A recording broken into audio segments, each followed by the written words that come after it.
ಧಾರವಾಡದಲ್ಲಿ ಹಲವೆಡೆ ಇವತ್ತು ಭಾರಿ ಮಳೆಯಾಗಿದೆ. ಬಿರುಗಾಳಿ ಸಹಿತ ಮಳೆರಾಯ ಅಬ್ಬರಿಸಿದ್ದಾನೆ. ಧಾರವಾಡದಲ್ಲಿ ಆಗಿರುವಂಥ ಧಾರಾಕಾರ ಮಳೆ ಇದು. ಏಕಾಏಕಿ ಮಳೆಯಿಂದ ಜನಜೀವನ ಅಸ್ತವ್ಯಸ್ತ ಆಯಿತು. ಜನರಿಗೆ ಬಿಸಿಲಿನ ತಾಪಕ್ಕೆ ಮಳೆರಾಯ ತಂಪೆರೆದಿದ್ದಾರೆ. ಬಿಸಿಲು ಇದು. ಈ ಟೈಮಲ್ಲಿ ಈ ರೀತಿಯ ಮಳೆ ಬಂದರೆ ಸಹಜವಾಗಿ ರೈತರಲ್ಲೂ ಆಗಿರ್ಬೋದು ಅಥವಾ ಅಲ್ಲಿರುವಂಥ ಜನರಿಗೆ ಒಂದು ಈ ಬಿಸಿಲಿನ ತಾಪಕ್ಕೆ ತಂಪೆರೆದಿರುವಂಥ ಹಿನ್ನೆಲೆಯಲ್ಲಿ ಖುಷಿಯನ್ನು ವ್ಯಕ್ತಪಡಿಸಿದ್ದಾರೆ. ಆದರೆ ಒಂದು ಈ ಆರಂಭದಲ್ಲಿ ಬಿಸಿಲಿಗೆ ಈ ರೀತಿ ಮಳೆ ಬಂದರೆ ಓಕೆ, ಇನ್ನು ಒಂದು ತಿಂಗಳಾದ ನಂತರ ಒಂದು ತಿಂಗಳ ಒಂದೂವರೆ ತಿಂಗಳ ಆದ ನಂತರ ಒಂದು ಸಲ ಧಾರವಾಡದಲ್ಲಿ ಮಳೆ ಎಂಟ್ರಿ ಕೊಡ್ತು ಅಂದರೆ ಬಿಡೋದೇ ಇಲ್ಲ. ಧಾರವಾಡದಲ್ಲಿ ಈ ರೀತಿಯಾಗಿ ಇವತ್ತು ಇದ್ದಕ್ಕಿದ್ದಾಗೆ ಧಾರಾಕಾರ ಮಳೆಯಾಗಿದೆ.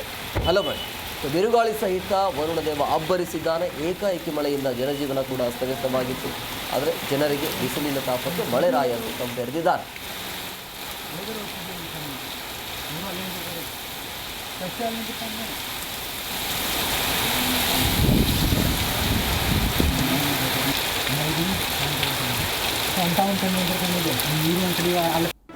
ಜಿ ಕನ್ನಡ ನ್ಯೂಸ್ ಈಗ ನಿಮ್ಮ ಮನೆಯಲ್ಲೇ ನೋಡಿ.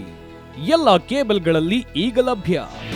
ನಿಮ್ಮ ನೆಚ್ಚಿನ ಜಿ ಕನ್ನಡ ನ್ಯೂಸ್ ಈಗ ಸನ್ ಡೈರೆಕ್ಟ್ ನಲ್ಲಿ number 292, Tata Play number 1664, Jio TV number 1334, NXT digital number 30, in cable number 30, city networks 51, U digital number 162, GTPL number 17, Rockline telecommunications number 42, Shri Basaveshwara cable number 168, rural cable network 60, Vinayaka digital 57, Abhishek cable 821, city channel 53, Siddeshwara cable network 57, ವಿ4 digital Infotech 628, Surya digital networks 53, Gajanan digital number 836, Malnad Infotech private limited number